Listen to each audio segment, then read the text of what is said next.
Muchas gracias nuevamente. Buenas tardes a todos, que ya prácticamente estamos al mediodía. Y este tema, creo que últimamente me andan siguiendo los temas relacionados a mujeres. La otra vez que estuve aquí en este auditorio fue similar. Y realmente es un rompecabezas lo que les vengo a hablar. Este tema de la taquicardia ortostática paroxística es un problema muy severo y muy frecuente en el que nos encontramos en los consultorios y también en el servicio de urgencias. Estos temas los podemos ver tanto los cardiólogos como los médicos generales o cualquier persona que esté expuesta a esto. ¿De qué se trata? Se trata de que es una taquicardia que el paciente, generalmente las mujeres, presentan al momento de incorporarse, es decir, de ponerse de pie, y se define como un incremento en la frecuencia cardíaca de manera sostenida. Generalmente estamos hablando que incrementa de 30 o hasta 40 latidos y se mantiene dentro de los 10 minutos después de la que la paciente se pone de pie. ¿Por qué digo la paciente? Porque la mayoría de pacientes son mujeres. No quiere decir que no sea dentro el hombre el que pueda estar ahí, pero genera una taquicardia muy sostenida y se debe diferenciar de otras patologías que posteriormente vamos a hablar de síncope. ¿Por qué metemos este tema aquí en síncope? Porque estas pacientes también pueden tener síncope. ¿Qué tipos hay? Hay varios tipos. Generalmente estamos hablando, la hipovolémica es una de las causas muy frecuentes y que se confunden mucho con síncope de tipo vasovagal. Además, quiero decirles que estas pacientes muchas veces se toman como una paciente que tiene muchos problemas emocionales y terminan en tratamientos psiquiátricos o de tipo ansiolítico. Y más adelante vamos a ver cómo justamente esto es lo que las altera. Otro tipo es aquellos que son neuropáticos, es decir, las pacientes o los pacientes tienen un problema en el retorno. Yo lo identifico y es difícil analizar cómo se genera este fenómeno, pero al final de cuentas yo lo tomo, y siempre lo digo a los pacientes, como un sistema de inmadurez en todo su sistema simpático y parasimpático, porque definitivamente se altera, es decir, al ponerse de pie no incrementa la presión que debe generar sobre las venas de los miembros inferiores, y entonces el retorno disminuye, cae la presión arterial y la frecuencia cardíaca incrementa como respuesta. Sin embargo, esto genera una alteración en la cual los pacientes generalmente se pueden hipotensar o se pueden sentir mal solamente por las palpitaciones. Llegan al consultorio, llegan a urgencias con taquicardia, las trasladan de su casa y cuando llegan al hospital a veces ya no tienen la taquicardia, entonces regresa y otra vez al hospital. Son pacientes con muchos reingresos a los hospitales o con muchos reingresos a consultorios. Van de un médico con otro y con otro y con otro y a final de cuentas no saben de qué se trata. Sí se convierte en un rompecabezas porque no se sabe exactamente cómo se va a tratar. Hay otro que es el hiperadrenérgico y hasta el 50% de los pacientes tienen niveles altos de norepinefrina. Y si estuviéramos hablando aquí que también van a tener incremento de la presión arterial, entonces estaríamos pensando nosotros como cardiólogos o como internistas y como médicos generales también pudieran empezar a pensar en una patología de tipo quizás un feocromocitoma. ¿Por qué? Porque vamos y les hacemos estudios y tienen elevaciones de la norepinefrina. Y también tienen elevaciones de la presión arterial. Entonces, si se dan cuenta, estamos entrando en lo que es el rompecabezas. Se incrementa en algunos la frecuencia cardíaca, en la mayoría es una característica totalmente uniforme, pero en algunos baja la presión y en otros pacientes incrementa la presión. Y también tenemos algunos que tienen deficiencia en el transportador de la epinefrina. Estos son a nivel de los receptores presinápticos. Hay deficiencia en la cual se genera esa liberación que se debe realizar de forma natural cuando el paciente se expone a un cambio relacionado a la gravedad. Y entonces estos pacientes tienen una deficiencia, no se genera la suficiente liberación de adrenalina o norepinefrina en los receptores presinápticos y entonces tienen hipotensión. Y como consecuencia, el corazón es un órgano que responde a todos esos fenómenos hemodinámicos e incrementa la frecuencia cardíaca. O sea, el común denominador sigue siendo la frecuencia cardíaca. Y también hay alteraciones a nivel de las células de histamina que también generan alteraciones en estos mastocitos y también resulta en presión, en taquicardia, y estos pacientes tienden a tener también fenómenos alérgicos e incluso muchos problemas también intestinales. Entonces son pacientes que a veces también se consideran como pacientes con colitis nerviosa. Entonces, si nos vamos enfocando en todos estos tipos de pacientes, por eso les decía, es un rompecabezas, porque empezamos a tenerlo con muchas modalidades de esa taquicardia, y que sin tomar en cuenta también que a veces esos pacientes pudieran tener una taquicardia primaria, es decir, un fenómeno de reentrada a nivel de las aurículas o los nodos aurículos ventriculares, y que eso hace más difícil todavía el diagnóstico. Incluso para nosotros como electrofisiólogos a veces es un dolor de cabeza. Cuando yo llega una paciente con estos a mi consultorio, generalmente son jóvenes, y digo, ay, ¿por qué no fueron a ver al doctor Galicia mejor? ¿Sí?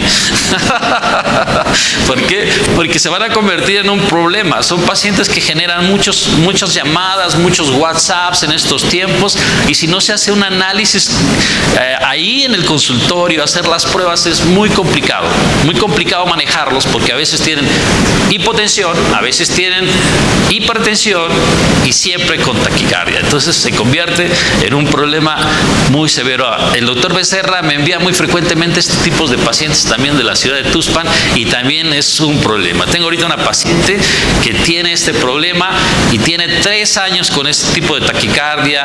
Ya le hicimos todo, ya fue al psiquiatra, ya fue para todos lados, y ¿qué creen? No tiene nada, solamente tiene taquicardia ortostática paroxística. ¿Qué enfermedades están asociadas con esto? Hay una enfermedad de Ehlers-Danlos, que es una hipermovilidad, que también está asociada con esto, y entonces aquí viene otro tema, pies fríos, y que también es muy común, sin el afán de lastimar o ofender, de las mujeres. O sea, pies fríos, siempre se están cobijando y el hombre está echando a un lado la cobija. Entonces, y estas personas que tienen pies fríos también es un problema que se genera en esta, y incluso con cianosis. Es muy importante también encontrar que es otro, el síndrome de fatiga crónica. Es un síndrome en el cual tampoco se identifica una patología, pero ¿qué creen? Está asociado también con taquicardia. Entonces la mujer tiene síndrome de fatiga crónica y aparte taquicardia. Y aparte un marido que toma y que llega anoche y que bla, bla, bla. Entonces ya no se sabe ni por dónde. Por eso les digo que esos pacientes terminan con todos los médicos. Y a final de cuentas no sabes dónde colocarlo. Verdadero rompecabezas. Más del 75% de los pacientes, fíjense, informan fatiga general, y hasta el 23% cumple con todos los criterios para fatiga crónica. Pobres mujeres. ¿Qué tenemos que hacer? ¿Cuál es la estrategia diagnóstica? Hay que someterlos a una historia clínica y un detallado examen físico. No hay muchos estudios que nos ayuden a esto, ¿sí?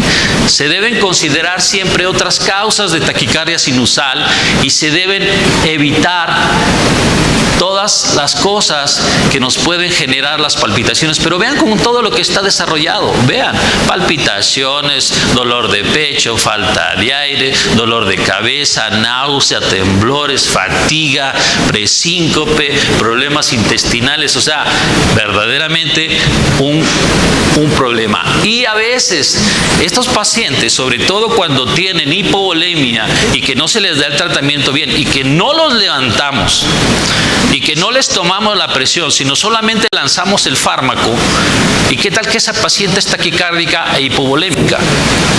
Y nosotros le damos una dosis alta de beta bloqueador. Lo más seguro es que la vamos a mandar a más hipovolemia. ¿Y saben en qué va a resultar? En síncope.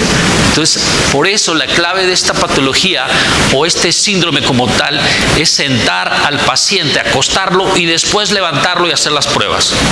Si se mantiene en taquicardia, ese paciente tenemos que estabilizar también la presión arterial, si es hipotensa o hipertensa, y de ahí prácticamente podemos partir.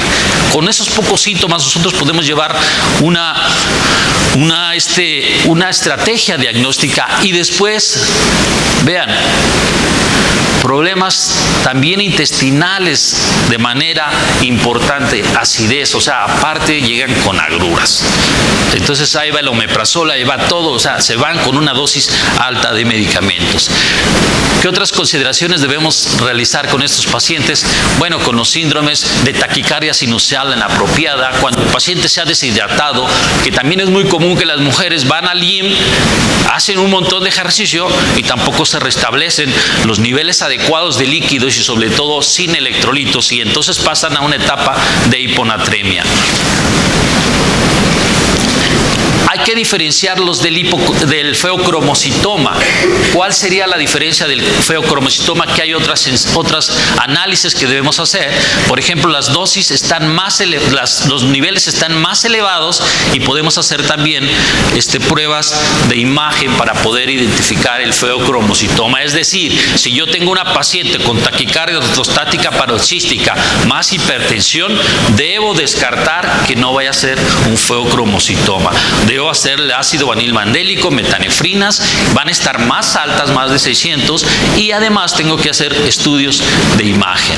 La taquicardia sinusal inapropiada, bueno, también es muy común y esta no tiene que ver necesariamente con el POS. Entonces, todo está en el examen físico. Perdón, esto me voy a ir un poquito más rápido porque ya nada más me quedan 3 minutos.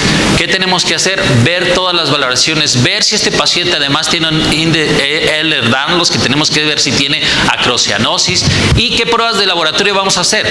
Bueno, siempre hay que hacer hormonas tiroideas, porque si el paciente es hipertiroideo va a tener taquicardia. Entonces tenemos que ir haciendo como descartando cada una de las cosas que pueden generar la taquicardia, y también si no tiene trastornos hidroelectrolíticos como son el sodio, que nos puede dar la hipotensión. Y se pueden hacer estudios de electrocardiografía, pero sobre todo uno que nos apoya muchos datos es el Holter.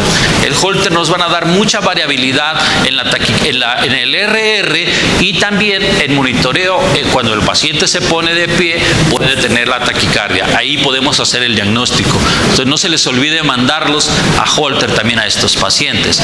Y obviamente que necesitamos a unas pruebas avanzadas, por ejemplo, digamos, hacer un análisis de biometría hemática, de norepinefrina y todo eso para saber si el paciente no está anémico. A veces me he encontrado también con pacientes que llegan con síncope y tienen 8 de hemoglobina. Haciendo una pequeña historia clínica, ¿cuándo fue su última menstruación? Y eso me pasó aquí en el Ángeles, fue desagradable el tema. Síncope, fractura de nariz, traumatismo craneoencefálico, 3 de la mañana, me hablan a mí porque tiene síncope la paciente y el paciente tenía 7 de hemoglobina. Entonces, esa paciente no era para un cardiólogo. O sea, esa paciente es para que la vea un médico general, o sea, y el médico, quizás el ginecólogo, para que evalúe cómo está, y esa paciente terminó teniendo una miomatosis uterina. Entonces, si no se hace una historia clínica bien, estamos acudiendo a médicos que no tienen que ver. Entonces, hay que irnos en forma gradual descartando todos esos. Vamos a avanzarnos a los tratamientos no farmacológicos: educación, ejercicio, medias de compresión, dieta. Si está hipovolémica hay que darle más sodio. Si está con hipertensión hay que disminuir la cantidad de sodio. O sea, algo parecido a lo que decía Cristian: si le falta volumen, auméntale; si le sobra, quítale. También aquí más o menos se comporta esta patología de esa manera. Y aquí más o menos están las tablas de cuánto le podemos incrementar de sodio a los pacientes cuando lo requieren, pero a veces estos pacientes también tienen náusea. Antes se diseñaban unas cápsulas de sal, pero son bastante, a veces para el paciente, si de por sí ya tiene gastritis y le damos sal, no toleran la sal en cápsula. Esto es algo también complicado de manejar. Y aquí a veces los pacientes tenemos que darles vasodilatadores cuando son hipertensos. O sea, no que sean hipertensión arterial sistémica, sino que esa taquicardia se acompaña de hipertensión, va con vasodilatador. Pero si está hipotensa, va con un medicamento que le incremente la presión arterial. Para no irnos más lejos, los medicamentos que en mi experiencia han funcionado mejor es el propranolol y la ivabradina. Y a veces he tenido algunas contestaciones que me dicen, ¿por qué le das 5 miligramos cada dosis? Eso no sirve para nada. Pues déjenme decirles que en el síndrome de taquicardia ortostática paroxística justo son las dosis que sirven, de 10 a 20 miligramos o incluso a veces 5 miligramos, porque el paciente se bradicardiza mucho o se hipotensa mucho estando en posición en decúbito. Cuando se pone en supino se taquicardiza. Entonces hay que ir mediando. Cada paciente puede ser de diferente forma. Y bueno, hay otros medicamentos. Cuando está hipertenso le podemos dar incluso alfa-metildopa a dosis bajas. Entonces el tratamiento a mí se me hace que es un rompecabezas, pero una vez que lo armamos es bastante sencillo instalarlo. ¿Por qué? Porque regresamos nuevamente a la fisiopatología. En resumen, el síndrome de taquicardia ortostática, por sus siglas en inglés, POS, es un trastorno del sistema nervioso autónomo con muchas causas posibles. Se caracteriza por un aumento inexplicable de los latidos del corazón sin cambio en la presión arterial al incorporarse. Los síntomas asociados cardíacos y no cardíacos pueden afectar severamente la calidad de vida, y créanme que eso es muy, muy importante. La calidad de vida de estas pacientes está muy deteriorada. El tratamiento se utiliza un enfoque combinado en los cambios en la dieta, en el estilo de vida, además de un juicio importante para ver qué medicamentos vamos a dar a esos pacientes. Es decir, dependiendo del paciente va a ir el tratamiento.